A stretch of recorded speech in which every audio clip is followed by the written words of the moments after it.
How's it? This is Mundo. In this video, I'm going to show you two recording hacks that I used all the time, and they both involve a cable. The first one's fairly normal. Most of us know about it. The second one's a little vibey cool that I did not even know about and I learned about years ago.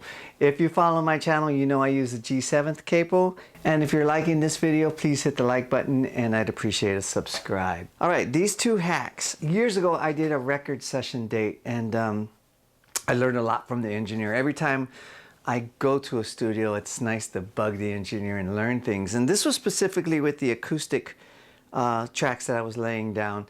He was having me double a lot of things. So the first one's fairly easy.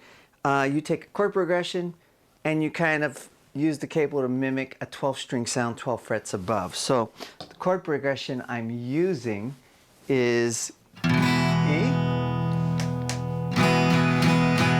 Going to an A major 7, to an F sharp minor 7, to a B. I'm really trying to get this B power chord, but I'm also getting that B add 2, B sus2. But I'm targeting that, and if I happen to get that, that's a bonus.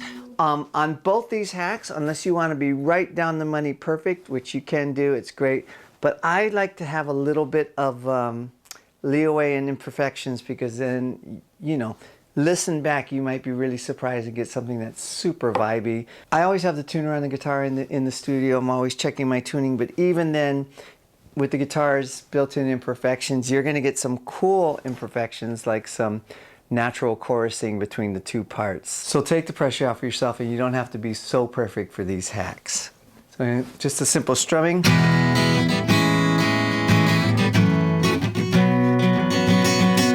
And that's all we're doing. So now we're gonna take our capo and get that sound an octave higher, 12 frets up basically. So if I was going, I could go, and then F sharp minor 7. And there's my power chord. But check it out. On my first finger, 9th fret, first string, C sharp.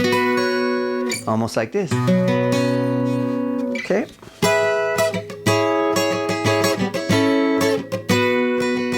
That would sound cool, but what this engineer slash producer had me do was always find those parts and then find it in a way to use the capo.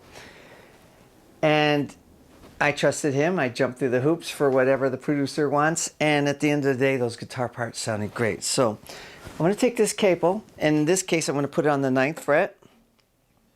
All right. I'll check my tuning for the recording, but now I'm going to play.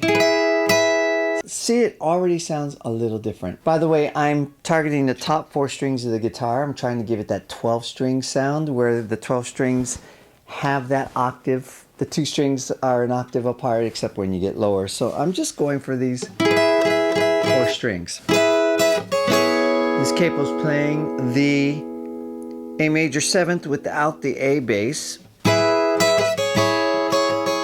And then F sharp minor 7. So this capo's already fretted at the 9th fret, and if I was going to play my F sharp minor 7 bar chord, kind of look like that, based off of our A minor 7 cowboy chord, right?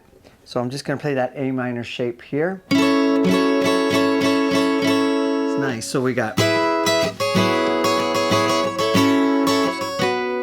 and then once again I had that power chord, the B, F sharp, and B.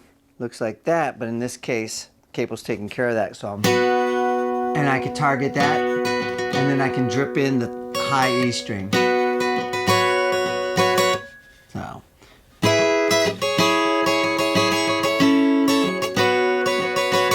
And that's it. Let's hear those 2 guitar parts together.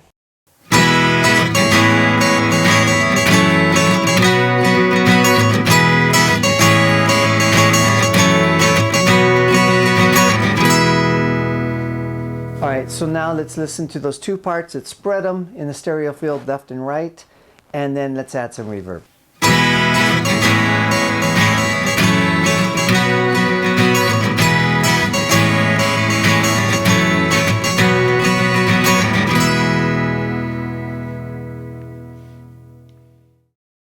So basically, step one of the second hack is finding a melody, recording it.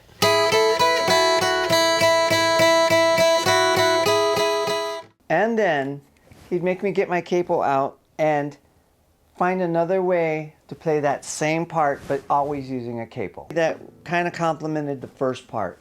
In this case, for today's example, I'm going to go back to the 9th fret.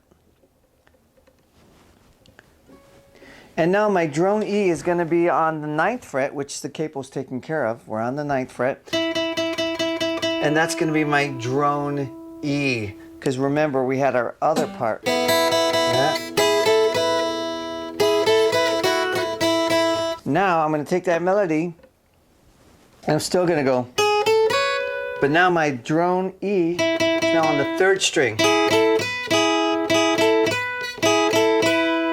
And then I needed to go, in this case, and my 3rd finger is stretching to the 14th fret, 4th string. And then my 1st finger's on the F sharp, which is 11th fret, 3rd string. And I can keep this finger here because it's another E.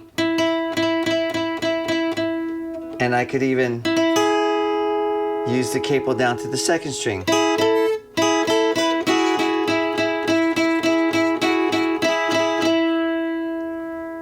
And that would be the complementary part. Let's hear those together.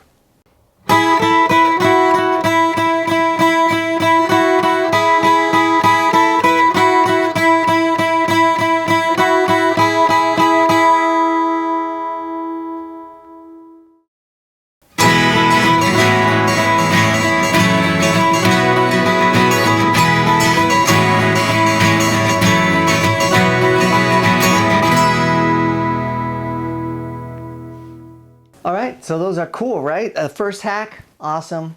We all know that, kind of make a 12-string part out of your simple chord progression. Second hack, using a capo to double a part in a creative way is pretty cool. It gives you a vibey, cool sound. A little voodoo involved. You got to move the capo around and find out what works, but I use it all the time, and I thought I would share it with you. So, this is Mundo, and until next time, aloha.